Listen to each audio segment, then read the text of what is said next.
Join the Bhakti podcast with deep insights into all matters spiritual. Like and subscribe to keep up to date with your inner self. Amagnanadirmirandasya gananjana shalakaya Jagshurunmilitam yena tasmai Shri Gurave Namaha. Shri Chaitanya Manobishtam Shtapitam Yena Bhutale Swayam Rupakadamayam Tadati Swapadantikam Vandeham Shri Guru Shri Yudapadakamalam Shri Gurun Vaishnavamscha Shri Rupam Sakrachatam Zahagana Raghunathan Tam Sachivam Sadvaitam Savatutam Varichana Sahitam Krishna Chaitanya Devam Shri Radha Krishna Badan Sahagana Lalita Shivishyakanvitam Scha. Hey Krishna Karuna Sindhu Dina Bandhu Jagadapate Gopasha Gopika Kanta Radha Kanta Namostute Dabta Ganchana Gaurangi Radhe Vrindavaneshwari Rishabhanu Sutta Devi Pranamami Hari Priye Vanchakalpatarupascha Kripa Sindhupya Evacha Patitanam Pavanebhyo Vaishnavebhyo Namo Namaha. Shri Krishna Chaitanya Prabhu Nityananda Shri Advaita Gadadhar Shivasati Gaura Bhaktarinda. Hare Krishna Krishna Krishna Hare Hare Hare Rama Rama Rama Hare Hare. Hare Krishna. Here we have the translation again. One who at the time of death fixes his life air between the eyebrows and by the strength of yoga with an undeviating mind engages himself in remembering the Supreme Lord in full devotion will certainly attain to the Supreme Personality of Godhead. Hare Krishna. So this is a very beautiful verse. We have two processes here explained. The yogic process and the process of pure devotional service. Both these processes can lead to the same destination, namely to go back to the spiritual world, either to Vaikuntha Lokas or to Goloka, the topmost planet of the universe. So the yoga, we have gone through the yoga chapter 6, with all the different processes and Ashtanga Yoga and Karma Yoga and Jnana Yoga and the different yogas. Yoga is, we heard of the yoga ladder. It is like climbing a ladder. If we have a ladder and we want to fix a roof on the house, there are many steps on that ladder, maybe 10 or more. Unless we coming to the last step on the level of the roof, we are not successful. If we go on the first, second, third step, and then we give up, then that roof will never get fixed. The same with Krishna consciousness. If we want to progress to the goal, there is a goal of Krishna consciousness. The goal is to stop repeated birth and death. And that's only possible by entering into the spiritual world, beyond this material manifestation. So there are different yogas, Hatha Yoga, Ashtanga Yoga, Jnana Yoga, Karma Yoga, and so on. These are different steps on that ladder. And we're climbing up. And the top step, the level of the roof, in our example, that is Bhakti Yoga. Devotion, loving devotional service to Krishna. So all these yogas, they are not something in themselves. Some people with a poor fund of knowledge, say proclaiming the Bhagavad Gītā is all about karma yoga. Someone else says the Bhagavad Gītā is all about Jnana Yoga. No, the Bhagavad Gītā is not about Karma Yoga, Jnana Yoga, Ashtanga Yoga. There is a yoga chapter, but only one chapter. There are many more chapters. There are 18 chapters in Bhagavad Gītā. And the yoga chapter is 6. So there's more than half, more to come.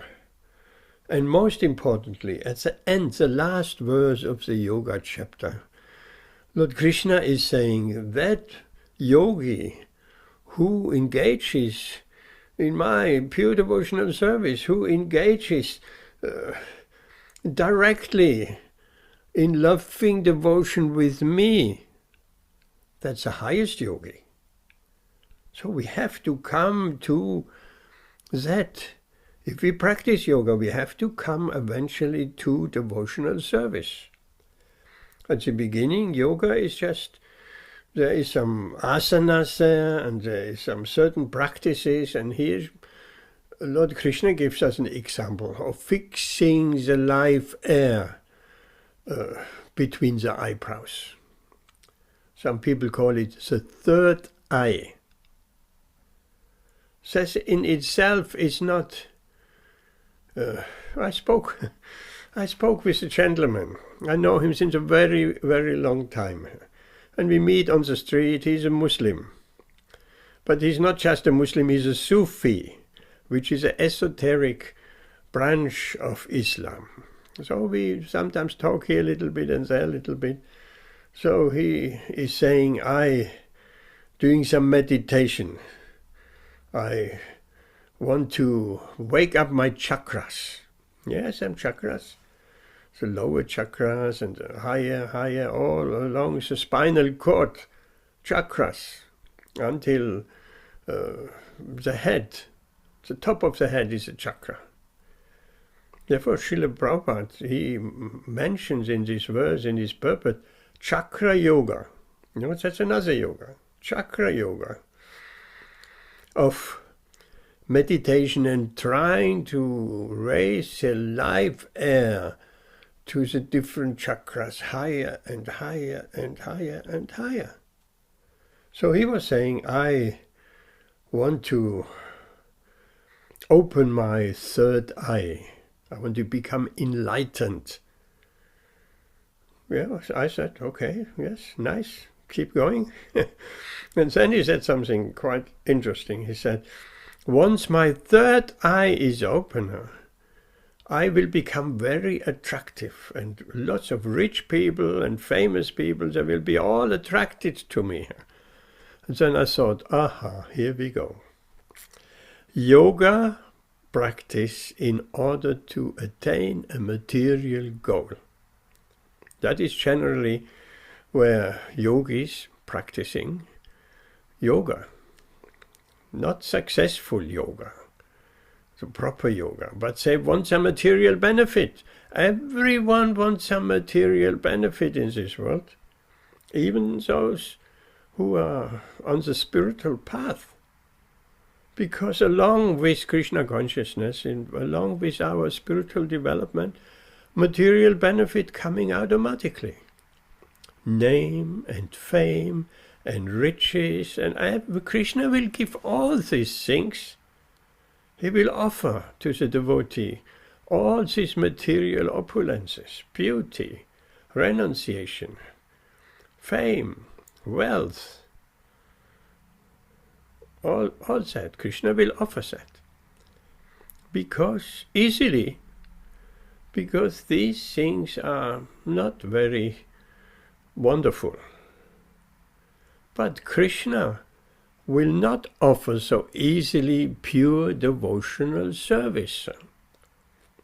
That he will not offer easily. He will, you come to me, you want something from me, okay, take that riches, take that fame, take that name, take that beauty, take that this. He offers everything. He's throwing at us.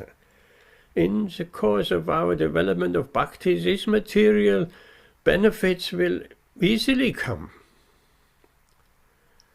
And a sincere devotee, he's not sidetracked. Okay, now I got so nice material benefits. Thank you, Krishna. That's it. I have reached my goal.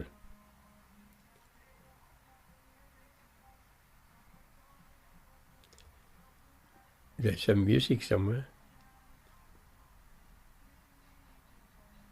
Where is that coming from? Can you hear that, Rami? Amit? Yes, Prabhu. I don't know. Everybody seems to be muted. No, you're not muted. Yeah, Is it from you? yeah, but I was You're muted. still there? before. You're still there? Yeah. Yes, maybe some interference. It doesn't. It's very low level. It's gone. So, these things Krishna gives easily.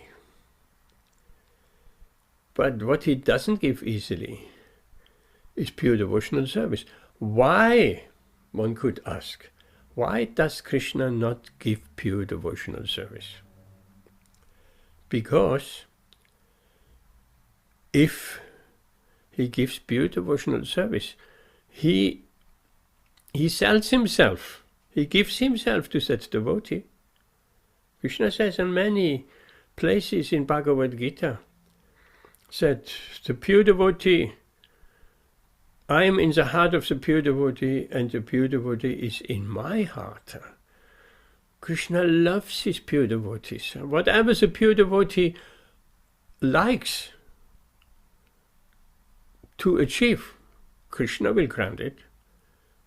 All desires and all wishes of the pure devotee, Krishna will reciprocate. Krishna gives himself. He puts himself completely in the hand of the pure devotees. So how do we know that? Krishna reciprocates 100% with his pure devotees. Let's take Prahlad Maharaj. He was just a little boy of 5 years, and his faith in his Lord was so strong. His father tried to kill him. Just imagine. The father tried to kill his own child. Why? Because the child was a devotee chanting Hare Krishna, Krishna Krishna, Hare Hare, Hare Rama, Rama Rama, Hare Hare. Just for that. He put that child into material education. And after some time, like material education, diplomacy, and all this not truthful occupations, politician. So after some time, he asked for his son to be brought to him. He was very affectionate. He sat him on his lap, and he asked him, "What is the best thing you have learned in school?" Now, what did he want to hear? He wanted to hear how to cheat without people noticing it, how to some diplomatic behavior, how to accumulate wealth, and so on. So many materialistic topics. He wanted to hear that from him. But Prahlad, who had that good fortune, when he was young and in the womb of his mother, his prakash has left because it's after midnight in Delhi. So very late. That he comes even for a little bit is quite amazing. Regularly. So Prahlad, while being a child in the womb of his mother Kadayu, the demigods were in war with the demons, and so they captured Hiranyakashipu's wife. And Prahlad is the son of Hiranyakashipu. He is born in a demoniac family. So the demigods wanted to kill that woman and the child, because they thought the Hiranyakashipu is such a big demon. He has conquered all over the universe, up to Indraloka. Every planet and the demigods say we're doing service for the demon. He was so powerful. So they wanted to kill the mother and the child. And then Narada Muni was also present, and he said, "Stop, stop! Why you want to kill the mother and the child in the womb?" And the demigod said, "Well, Hiranyakashipu is such a big demon. His son will be even a bigger demon." And then Narada Muni explained to them, "No, the child in the womb is a devotee of Lord Krishna." And he had authority. Narada Muni immediately, the demigods desisted from that action, and then Narada took Kadayu in to his ashram. He gave her shelter, and Prahlad, while he was in the womb, the mother heard the Srimad Bhagavatam. The child in the womb, at least after some months, I think after the 7 months, the child in the womb is quite conscious, can hear what's going outside around. So therefore we do when a devotee comes to the 7th month of her pregnancy, then the Srimad Bhagavatam is regular read, benefiting the reader, benefiting the mother, and benefiting the child in the womb, because the child in the womb can hear this transcendental message of Srimad Bhagavatam. Very powerful. So, Prahlad heard the instructions of Narada Muni and the Bhagavatam while he was in the womb. Now, that's one reason why he became a very sincere devotee of the Lord. So when Hiranyakashipu had him on his lap, and he asked, "What's the best thing you have learned?" Now, that little 5-year-old Prahlad, fearless, because he was always convinced, my Lord will give me all protection. We have to be convinced that Krishna gives us protection. It's important. If we doubt Krishna, we don't have strong faith in Krishna, then we have so much anxiety. But if we give ourselves to Krishna, if we surrender to Krishna, Krishna will give protection. What to speak to his pure devotees. So Prahlad said to his father, Shravanam Kirtanam Vishnu Smaranam Patasevanam Archanam Vandanam Dasyam Sagyam Atmani Vedanam. Hearing about Krishna, speaking, chanting about Krishna, glorifying Krishna, remembering Krishna, praying to the Lord, becoming his friend, worshipping Krishna, surrendering everything to Krishna. These I have learned. These are the best things. His father was perplexed. Where did you learn that from? Have his teachers misled me? I have 2 teachers I employed, Sanda and Amarka. Have they cheated me and they're speaking about Vishnu? Vishnu Smaranam, remembering Vishnu. And Hiranyakashipu was a great opponent of Vishnu. That was his sworn enemy. Why? Because Vishnu had killed his brother Hiranyaksha when he came and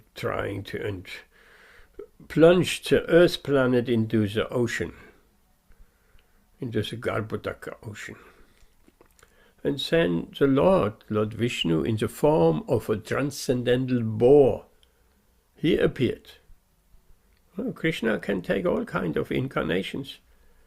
Sometimes the Buddha is asking, how many incarnations of the Lord? Okay, we know the Dashavatars, we know there is Buddha, there is Balaram, there is Lord Ram, there is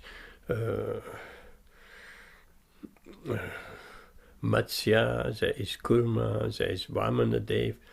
These are just the well-known incarnations. But how many incarnations? Srila Prabhupada says, as many as there are waves in the ocean. Uncountable incarnations. And every incarnation is full, endowed with all the powers of Vishnu. But the incarnations come for a particular purpose. For instance, Lord Buddha is listed. Keshavadrita Buddha Sharira Jaya Jagadisha Hare. So Buddha is listed as an incarnation of the Lord with a specific purpose. To capture the atheistic people. Because so far the pious people have been brought to the mercy of the Lord. But the atheists, they have escaped. Krishna is always trying to find ways how to bring people to devotional service, how to help the general populace of this world to make some progress in their spiritual life. Because otherwise, if they don't make progress and they're taking birth again and again and again, and death and birth and death and birth and death, and it's so much suffering. So Krishna feels very compassionate. So he incarnated as Lord Buddha to capture the atheists. And Lord Buddha explained to all the atheists, there is no God. Just follow me. And ahimsa. No more animal killing, because people have taken advantage of some instructions in the Vedas where there were animal sacrifices. But the animal sacrifice, they were just testing the power of the mantra. Because if the mantras have been properly pronounced by qualified brahmanas, then the sacrificial animal, it got a new life, coming out of the fire in a new body. So then the yajna was successful. These yajnas with animal sacrifices are forbidden in our day and age. Why? Because there are no more qualified brahmanas who can chant these mantras with a proper pronunciation. Everything has to be 100% right. Intonations, everything. Nobody's qualified. Nowadays, therefore, animal sacrifices are forbidden. But see, people at the time of Lord Buddha, it wasn't about testing the mantras. They took the animal sacrifices as an excuse to enjoy animal flesh, enjoyment on their tongue, like people do nowadays. They love the taste of blood and the taste of meat and fish and so on. So then Lord Buddha, he felt compassion towards the animals. So Lord Buddha was the first animal rights activist. He said no more animal slaughter on the strength of the Vedic injunctions. Forget about the Vedas. No more Vedas. And no more Vedas means no more animal sacrifices. Ahimsa, non-violence, protecting the poor animals. So much compassion Lord Buddha had. And at the same time he said, there is no God, just follow me. And the atheist, how would an atheist, if you tell him there is no God? Oh yes, oh thank you, yes, now you're one of us. We know there is no God, we're convinced there is no God. Now you're telling us there is no God, oh we love you. So in this way he captured the atheists, protects the animals, but he cheated the atheists. Why? Why he cheated the atheists? because he said there is no God. But he was God. Follow me. So they followed indirectly. So they were told there is no God. Oh, great, wonderful. Follow me. But he is an incarnation of God. So they followed Lord Buddha as an incarnation of the Lord. That was a particular purpose of Lord Buddha, to stop the animal killing and to mislead the atheists. So in this way the atheists, they could also be saved, because anybody who's following an incarnation of the Lord, who's following Lord Buddha at the time, they will get purified. They'll become pure devotees eventually. So every incarnation has a particular purpose. That's all found in Srimad Bhagavatam. So, when Prahlad told his father that hearing and chanting about Vishnu, remembering Vishnu, praying to Vishnu, these are the best activities one can perform, then Hiranyakashipu became very angry. In fact, he threw him down from his lap. He was ready to kill him because his enemy, Prahlad, his son, was captured by the narrative. He was captured by the enemy. The first thing, of course, he brought his teachers right in front of him. And he was so powerful, Hiranyakashipu said, even just a raising of his eyebrows, the whole host of demigods that trembled out of fear. So powerful he was. So he accused the teachers, you have taught this Prahlad devotional service to Vishnu, my enemy. And he was ready to kill them. But they pleaded, no, we have not. We don't know how he got to this knowledge. Sometimes parents, they don't want their children to take up Krishna consciousness.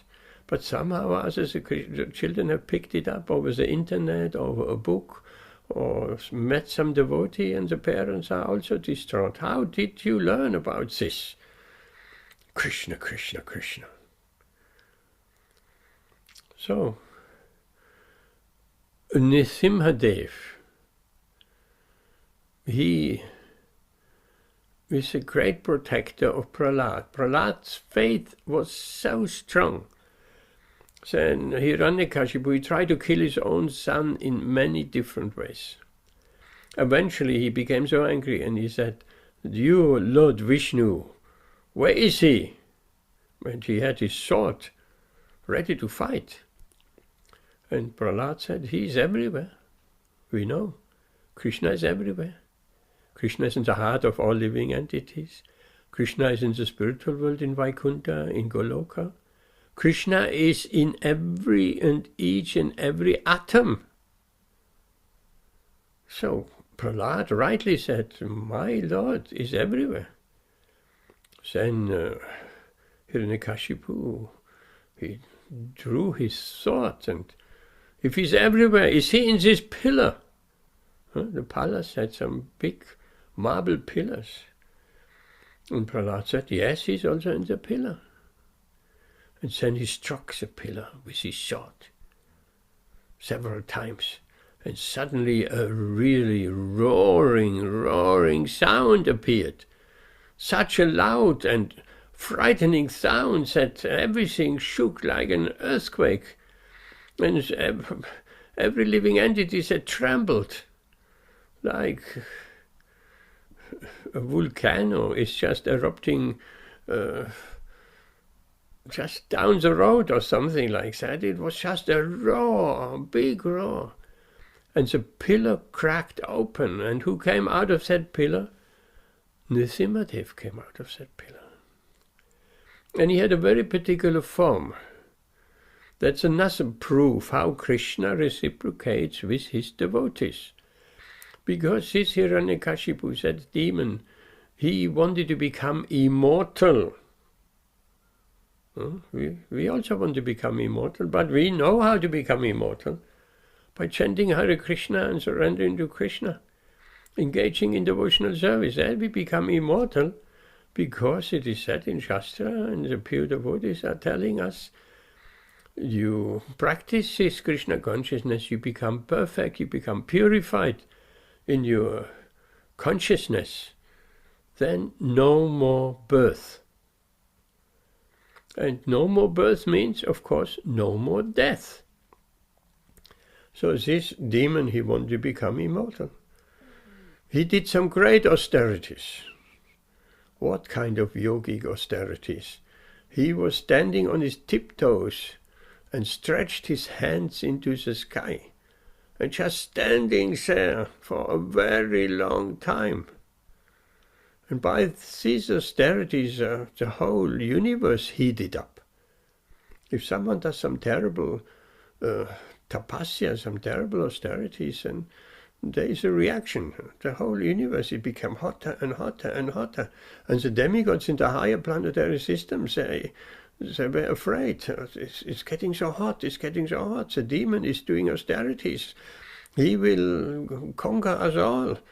And he wants to become immortal. And so eventually they pleaded with Lord Brahma,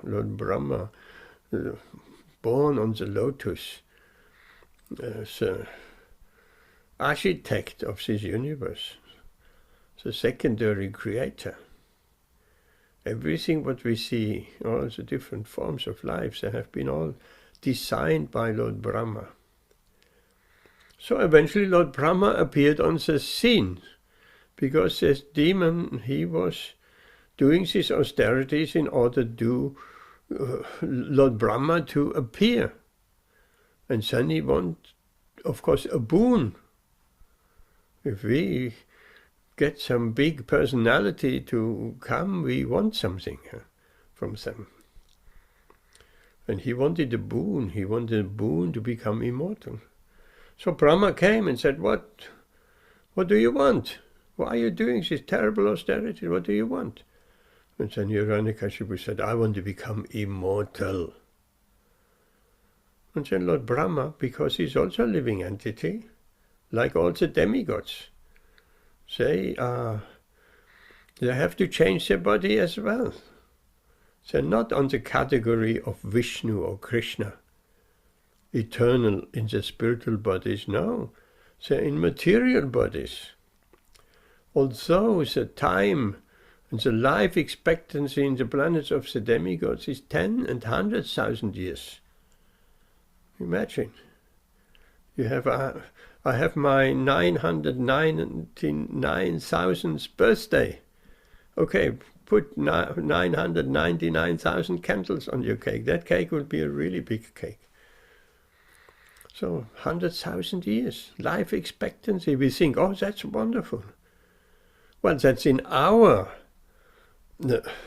earthly years, but in the heavenly planets, time, 10,000, 100,000 years appears just like 100 years here, because it's relative. So in our time, the 100 years of the demigods are 10,000 and 100,000 years, depending how high the planets are. So more we go up towards Brahma's planet, the highest planet in the universe, so longer the life expectancy is. We have a little funny example here. When astronauts went into space and stayed for a long time, and they came back and they calculated, the astronauts have actually gained so and so many seconds, or half a minute or minute, I don't remember. They're younger than they were supposed to be because of that relative time difference. So, but if we go higher, not just a few 1,000 kilometers, miles into the sky, but further away, then that time difference becomes more and more and more. So,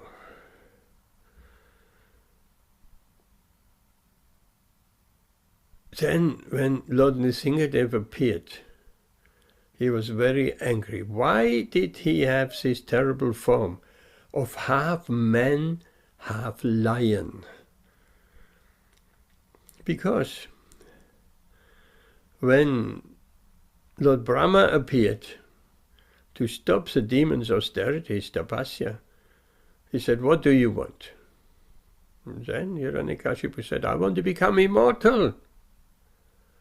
And then Lord Brahma said, "I cannot grant you that wish because I'm not immortal myself. How can someone grant a wish which he cannot, he's not himself in that position?" And then Hiranyakashipu, he thought, he is so very clever. Demons can be materially very clever. So if you cannot give me immortality, then let me not die, neither at day nor at night. That's very doable for Lord Brahma. He said, "Okay, tatashta, so be it." Then the demon carried on. "Let me not die in the house and outside." Okay, tatashta. "Let me not die from any human being or animal." Or yes, granted. "Let me die not in the day, not at night." Granted. And in so many, he thought of so many circumstances that he thought, well, I covered it all. Everything covered. So factually I've become immortal. Lord Brahma granted me all these different conditions where I cannot die, nor by any sword or weapon. So then Lord Nrsimhadev, when he appeared, he is more clever than the greatest demon. When Krishna comes, in whatever incarnation, he can circumvent all these different conditions. Lord Hiranyakashipu, he didn't want to die. He got the boon from Lord Brahma not to die at daytime and not at nighttime. So Lord Nrsimhadev came at dusk, just between day and night. It wasn't day, it wasn't night, it was just in between. So, bingo. Then the demon asked not to die in the house and outside, because he thought, well, if I be immortal, if I don't die in the house and I don't die outside of the house, there's nothing else. But Nrsimhadev killed him on the doorstep between the inside and the outside of the house, and not by any weapon. No, well, he used his nails, and not by any man or animal. Well, he appeared as half man, half animal. And in this way he fulfilled all Lord Brahma's boons and circumvented Nrsimhadev's clever conditions. But then Lord Nrsimhadev, he spoke to Lord Brahma, "Don't give such boons anymore, ever again." So it just shows, that's why I telling this pastime, that the Lord fulfills the desire of his pure devotees. Lord Brahma has given these promises and Krishna has fulfilled them. So if we come to the level of pure devotion, then Krishna will fulfill all and every of our desires. So that is pure devotional service.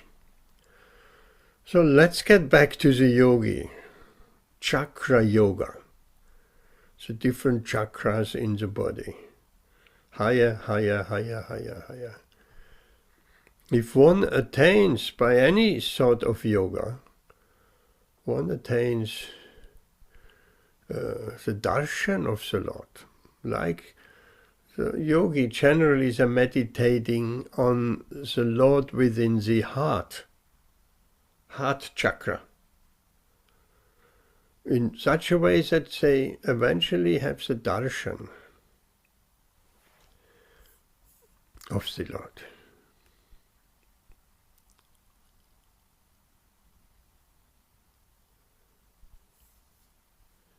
No audio.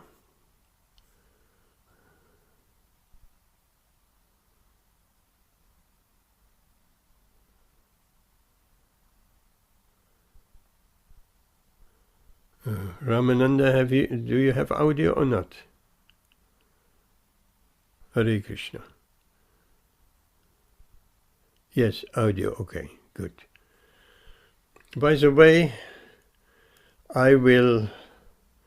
if you, perhaps you're recording that, but I also recording that, and in a few days that will be available most likely on YouTube in English, and you can translate it all into Italian and whatever you want to do with it, or Italian subtitles. Okay.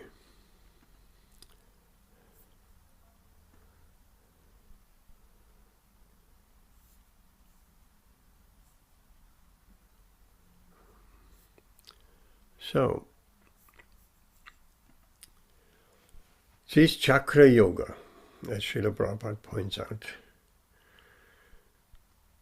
that is okay to practice. If the yogi obtains the darshan of Lord Vishnu, Krishna, Paramatma in the heart, it means a Vishnu Murti, four-handed Vishnu, is in each and everyone's heart as a witness. Therefore, the karma works. If there's nobody of taking notes of our deeds, good or bad, then there wouldn't be no karma. But Lord Vishnu, Paramatma, Super Soul, he's a witness. So as a witness, Lord Krishna keeps track of every living entity's activities, actions, desires also, very important, desires. If we have material desires, then Krishna is so kind, he fulfills them. But is it actually our benefit? We may think, oh, God is fulfilling my material desire. How great God is. He is fulfilling my material desire. But is that really a boon for us? No, it's not. Because we have our material desires fulfilled. We're staying in this material world forever. But we want to get out of this material world, because in this material world we may think it's very nice at the moment. But tomorrow, in a year, 5, 10 years, 20 years, we will suffer. And latest, when we have to leave this body, we'll greatly suffer. It's a great suffering of leaving one's body. It's not an easy thing. When everything goes wrong with the body, everything breaks down, our sight, we become blind. All the organs are going wrong. Everything goes wrong within the body. There's a lot of pain involved. And eventually it breaks down so much that we know we will have to die. And we don't know, generally people don't know where they're going, what will happen to them. Suddenly they have to leave everything behind. All their lives they accumulated so much money, so much wealth, so much family, so much relationships. Everything we have to leave behind. That's a hard bit. Because everybody has so many material attachments. We are attached. We are attached to people, we are attached to objects, we are attached to doing something, accomplishing something in our lifetime. Death is not... I have to still do this and this and that. Death is not, okay, do it and then you die. No. Death is very cruel. He stops the life if we have accomplished what we want to accomplish or not. And it's painful. It's described. In the body, the temperature is rising very high. 40, 45, 42 degrees. And then it's plunging down to very cold. We shiver. Heat and cold and heat and cold. Totally unregulated. In such a way that we, the spirit soul, we cannot stay any longer in this body. We are driven out. Like if the house is on fire. We cannot stay in the house.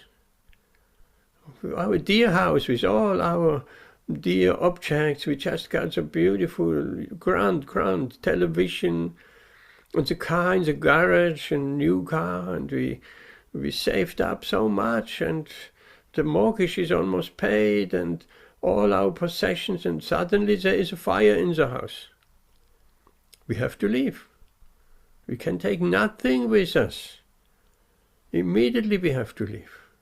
So it's a time of death, we have to leave. We have to leave this body, and we have to leave everything which is related to this body. That's a hard bit. If someone has not learned any degree, any sense of detachment, material detachment, then that is very hard, and people lamenting when they're coming closer to the time of death. They feel great sorrow. They are broken. They feel greatly disturbed. So suddenly they have to leave everything behind. Just imagine, we have to leave everything behind. So many things we have accumulated in our life, so many relationships. That's probably the hardest bit. We have to leave all our loved ones, friends, family, everything we have to leave behind. Bye-bye. Never to be seen again. And then is a physical pain. So it's not nice to die. It's not nice to get old and things are not working. We cannot walk properly anymore. We're seeing it all around us. Some old person walks on a stick, on a Zimmer frame, and if we go to a residential home, there are people sitting there, swollen legs, and most of the time sleeping. They cannot walk anymore. If you ask them, what would you like? Oh, I would like to walk again. They cannot walk anymore. So, even in old age, it's not fun. Youth may be fun, and adulthood may still be okay. But when we come to old age, it's not okay. And when we come to death, it's certainly not okay. So much suffering. So why would anyone want to just enjoy their senses and not thinking what comes after? People don't believe after. As I sent a video yesterday where I explained, when I explained my mother, she must have been 80 or 90 at that time, I spoke about reincarnation. I said, we're coming back. And she thought for a moment. And then in her innocence she said, oh, that would be nice. Because she thought everything is finished. Black box. Black. Finished. I am finished. We cannot even contemplate that. I am finished. The sense of I am finished. So for anyone who has developed even a small degree of Krishna consciousness, we know we are not finished. The body is finished, but we, the person, we are not finished. We are eternal. And that's great consolation. And that we set consciousness and advanced Krishna consciousness, we will not be disturbed at the time of death. In fact, Krishna will reveal himself and save us. So, the yogi tries by mechanical process to realize, to have the darshan of Vishnu Murti, of Vishnu. And then Srila Prabhupada explains so nicely. For the pure devotees, they don't need to do this yoga practice, which is difficult. They don't need to do chakra yoga or any other yoga, karma yoga, jnana yoga, ashtanga yoga, hatha yoga. No, we don't need to do that. Just by surrendering to Krishna and practicing Krishna consciousness, foremost chanting Hare Krishna. That's a foremost process of devotional service. This alone, naturally we will remember Krishna at the time of death. If we practice remembering Krishna in this life, surely we'll remember Krishna at the time of death. Sometimes there are some people that are saying, oh, Krishna says, if you remember me, whatever you remember at the time of death, that will be your next destiny.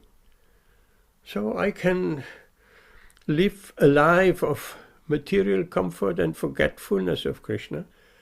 And when death comes, I quickly remember Krishna and then I will go to Krishna. And Srila Prabhupada explains, if someone does not practice Krishna consciousness in this life, he will not be able to remember Krishna at the time of death. It will not be possible. We have to remember Krishna now. Okay, how much do we have? One may ask, how much do we have to remember Krishna? Krishna says in so many places, the most famous place is Manmana Bhava Mat Bhakto, Madhyajimam Namaskuru. Always remember me, always. So we may remember Krishna if we chant 1, 2, 4, 8 rounds. So we may remember Krishna maybe an hour a day. And if we don't chant very sincerely and with attention, hearing the mantra with attention, then out of that 1 hour remembering Krishna, there might only be 5 or 10 minutes. And while we chant Hare Krishna, we'll go through our shopping list and our to-do list and what we're going to do today. And so the mind may wander to so many other places. That's not remembering Krishna. And that's inattentive chanting. And inattentive chanting will take a long time. Welcome back, Amit.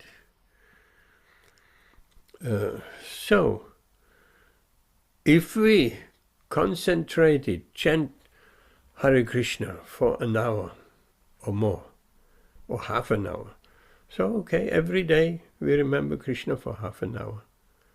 That's something, better than nothing. But Krishna asks us, always remember me. If we always remember Krishna, that is pure devotional service. There's no question of not remembering Krishna at the time of death. And there's no question of not going back to the spiritual world. So devotee's life is very glorious. He is happy in this life, chanting Hare Krishna and praising his lords just like Prahlad. And when he leaves his body, he knows, I'm going back home to Godhead, to the spiritual world, either Vaikuntha or Goloka.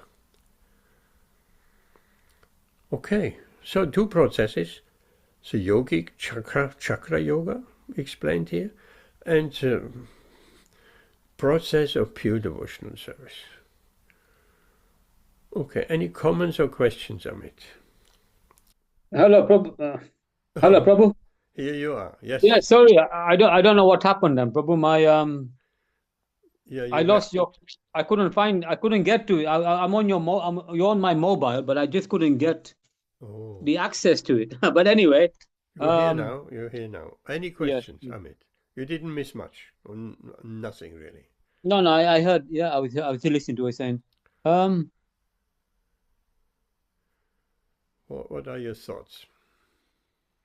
yeah, no, Prabhu, I've kind of like, with my chanting, Yes. I started using also like YouTube. YouTube sometimes has like,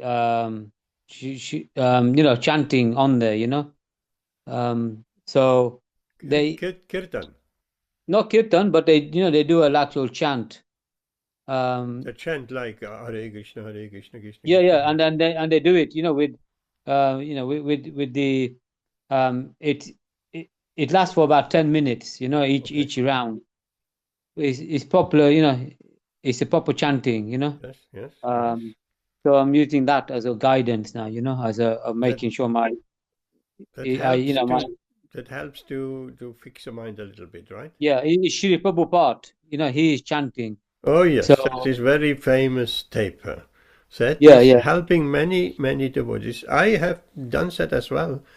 That's very helpful. Chanting with Srila Prabhupada. Hare Krishna, Hare Krishna, Krishna. So two versions. There is a group chanting, which is a slower version, and there is the normal chanting where Srila Prabhupada chants in the speed of Hare Krishna, Hare Krishna, Krishna Krishna, Hare Hare, Hare Ram, Ram, Ram, Ram, Hare Hare, Hare Krishna, Hare Krishna. So that's a quicker version. So you Yeah. can choose which one you want to chant along with it. And I think it's better. It's quality. It's more quality chanting. Well, it helps you to fix the mind better, right? Yeah, yeah. Yes, if it helps, whatever helps to fix the mind, that is certainly useful. Use it, do it. Yes, beautiful. You can get that also for as an audio file on your phone. Yes. Yes, that is available. That's widely available. Two Yeah. types of japa. Group japa, where you can hear a lot of devotees also, with a lot of devotees chanting Hare Krishna, Hare Krishna. Because that's, if you go to any temple in the morning when the japa time is there, then Yeah. all the devotees are chanting together. Not in unison, but everybody at their own speed. Hare Krishna. At their own speed, yeah. Yes, good. Have you had any thoughts of the blessing yagya? Well, not yet, Prabhu. Not yet. I'm still just thinking about it. Yes, think about it. We have a program in Derby in June. June. I think 11th, I forgot, 17th perhaps, a Sunday in June, and possibly there are some people in Derby who would like this blessing yagya. So the possibility is that we're doing a yagya, a blessing yagya in Rituan's back garden. He has a large garden which would be, if the weather is nice, it's easy to make a yagya oven, a fire. And we have so far Ravi. You remember Ravi? Yes, Ravi, yeah. Yeah, Ravi, he seems comfortable to sit in the yagya on the level of Shraddhavan, the first level, 1 round every day and full vegetarian. So he feels comfortable with that. Maybe he can do the second level. I don't know. I don't push that. I always say, whatever you're already doing, that should be your level. Don't push it, and then you cannot maintain it. But sit in the yagya on that level you're already doing. It's just a confirmation. It's nothing new. You're already doing so and so many rounds and following so and so many principles, and then you get some blessings. Everybody, we all need blessings. So it's freely available. It doesn't cost anything. And if we get a few devotees together between Derby and Leicester, we will do the yagya. We do the blessing ceremony in Derby. Yeah. And if not, we'll do the blessing ceremony also sometime in June or July in Leicester. So I have only spread the word a little bit, but I will approach devotees and find out if they directly, if they would like to get blessings. So Ravi seems to be solid. He wants a blessing. And I'm sure there will be others. So that's coming up. Think about it. Even if you're doubtful, then get the blessings on the level 1 or 2. 1 round or 4 rounds. If you think, maybe I cannot maintain my 8 rounds. Well, surely you can maintain 1 round. 10 minutes, right? Every day. And vegetarian you already are. Fully vegetarian, more than vegetarian, you're vegan. So the principle of vegetarian is no problem. And 1 round, I don't think it's a problem. So on that level, and then we do that again. Then next time you can climb up to the 2nd, 3rd and 4th level in due course of time. Okay, I just mentioned that. Okay, Prabhu, thank you. I just had a thought. We could even do that, joining that yagya virtually through the mobile or computer screen to Italy. There is no necessarily we need to physically sit there in the yagya. We could do that via internet also, possible. But that I will explain in detail to Ramananda Prabhu. Okay. Any question, Ramananda Prabhu, in the chat? If not, we'll finish here. I hope, Ramananda Prabhu, that was to some benefit to you. I'm sure, I have a feeling you're recording that and translating it, and food for thought, and you will benefit in some ways from it. Okay, here we stop. Thank you, Amit, Ramananda Prabhu. Our Rituan has not joined today, but perhaps next time. Okay? Thank you, Prabhu. Hare Krishna. Hare Thank you. Krishna. Hare Krishna. Hare Krishna. Join the Bhakti podcast with deep insights into all matters spiritual. Like and subscribe to keep up to date with your inner self.